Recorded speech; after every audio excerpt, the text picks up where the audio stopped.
Phil Aston. I want to show you a new feature that I'm developing for the next release of the Grinder called the console service. Essentially this is a RESTful API to the Grinder console which allows for all sorts of monitoring and automation of the behavior of the console, and perhaps for integrating the Grinder with schedulers and continuous integration frameworks, and for monitoring the behavior of the Grinder through a web browser. So I've started up the normal Grinder console here.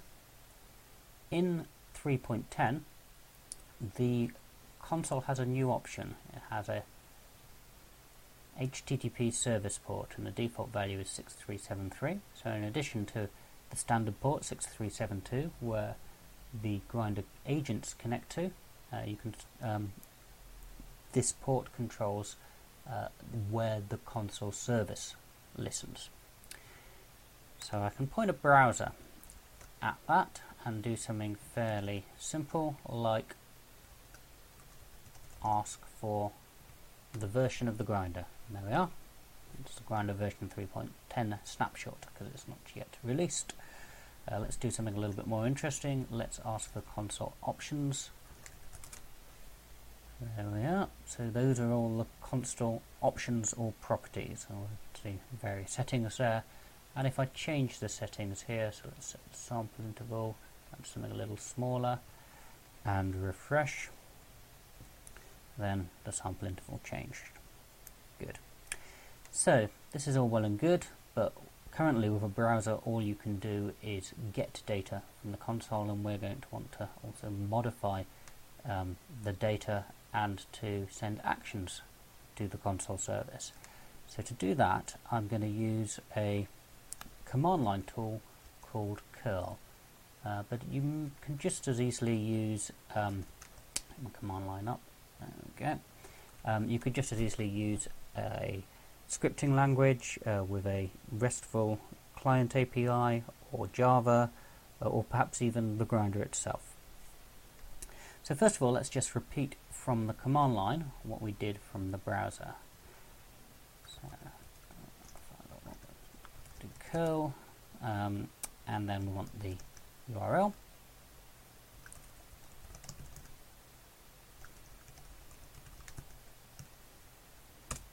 Okay, and then we can also get the properties up. Great. Now if you remember what we saw in the browser, you'll notice that the format of the return data is slightly different here. This is in JSON format, whereas this is a YAML format wrapped in HTML. And that's because the console service uses the accept header from the request to determine what format to use. So if we really want to, we can ask for it in YAML, for example. There we go, and we get it back in a different format.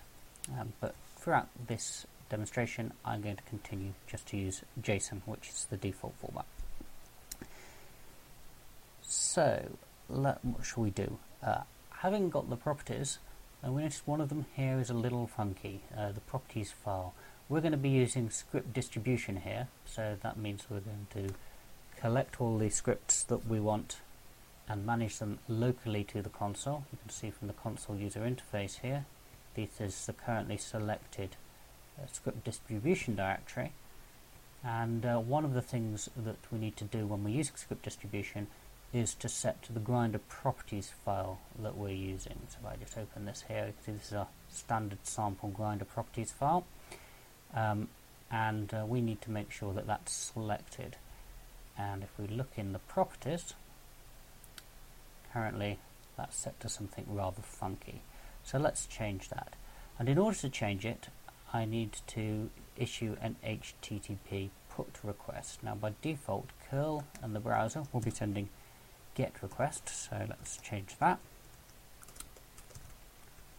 I also need to tell the service what format I'm supplying the data in, so I need to give it a content type header here. Content type and tell it that it's JSON, and we're going to need to give it some new data. So to do that, I use -d and give it a JSON formatted map, which or a JSON object, and here the key is going to be properties file. So let's just copy that in, and the value is going to be grinder.properties. Now I could put more options in here if I had more to change, and when I issue that, the console service will return a response which says what did I change and what are the new values, and I can confirm that. If I go back to just the GET request, then here we can see the properties file has been set.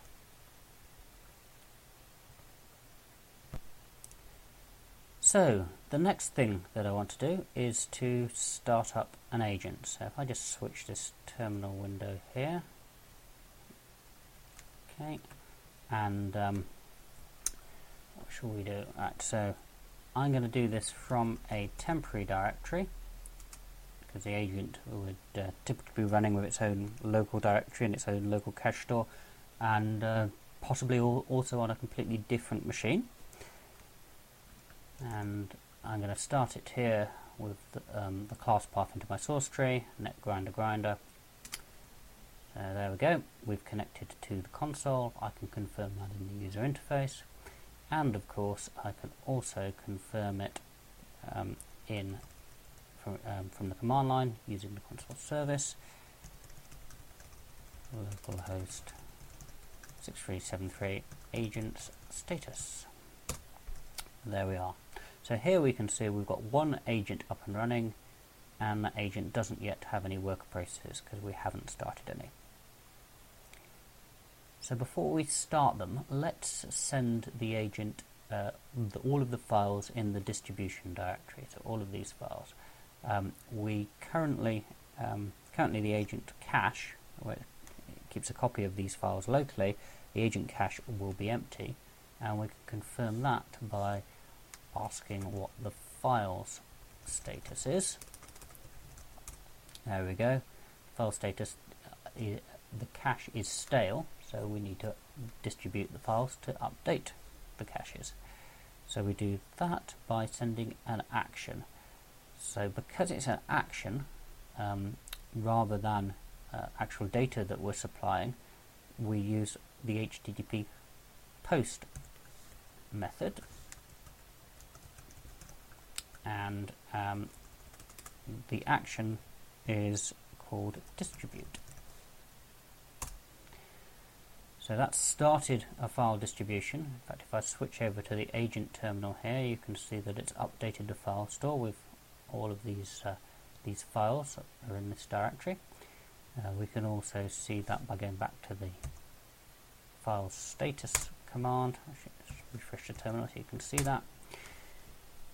And here we can see that the cache is no longer stale, and the last distribution is complete, and these are all the files that we've sent.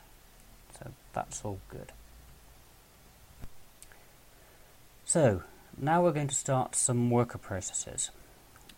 So just switch over the user interface to worker processes, to the process tab there, and let's see. So here's a command I prepared earlier. Again, we're sending it JSON formatted data. It's an action, so it's a post. The correct URL is worker start, and here we're saying we want to have 2 worker processes. Each of them is going to run 5 threads. We're going to run the hello world.py script, which is in the distribution, and we're going to set grinder.runs forever, set it to 0, which means run forever, so the workers will just continue until they're told to stop. All that hello world.py does, let's have a quick look at the script first. So all that this script does is hyphen the script, and it repeatedly calls this log wrapper proxy, which will log out hello world to the grinder log file, and log wrapper has instrumented the standard log method in test 1, so we will see how long it takes to do that logging recorded against the test 1. There we go, I issue the request, it's come back a success, and the user interface is updated as the workers start running to say, okay, we're running 2 worker processes, 5 threads each, and we can see data coming in, we see data here logged against test 1. Now of course you can also see that all through the console service. So first of all, let's go and check the agent's status. There we are. Now here we can see we have one agent, and that agent is running 2 workers. And of course we can also see that in the browser. We just find the browser out. Where is it?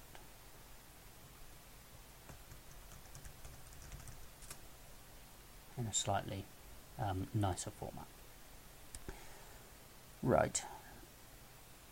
Now all of this information is being recorded, and you can see in the data accumulated there. We can check the recording status, and we can see we've done 62 samples there, and we're recording, and we can also get the data.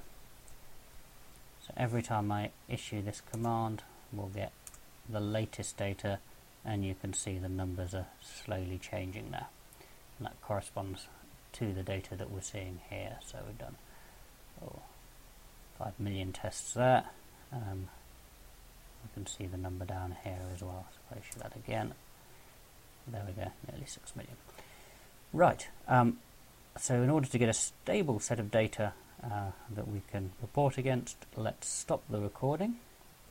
So we do that by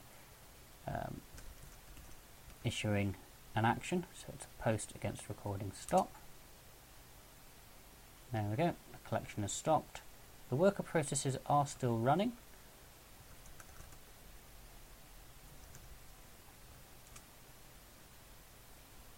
So they're still running away in the background, chewing up CPU, but we can get the data.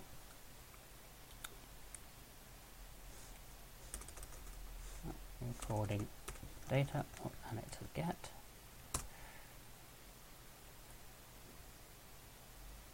Okay, this is a little bit slow because the worker processes are on the same CPU here, and we can record that data, and we can reset the worker processes, or essentially reset the agent, so that we're ready to do a new run. And to do that, let's just reset the terminal bit. Reset. We issue a post to workers reset. Okay. So that's all I have to show you today. I hope you enjoyed this demonstration. I'm quite excited about the console service. I think it satisfies a number of use cases which I know people have asked for over the years, and there was a fledgling undocumented API called the console API that allowed you to do some of these things through a Java API. However, the console service is really a superset of the features of the console API, and I will shortly, I think, be once the console service is bedded in, I'll be removing the console API in favour of the console service. So the feature will be released in the next version of the Grinder 3.10, and I suspect that will probably be released in something like 4 to 6 weeks. So look out for it. Bye for now.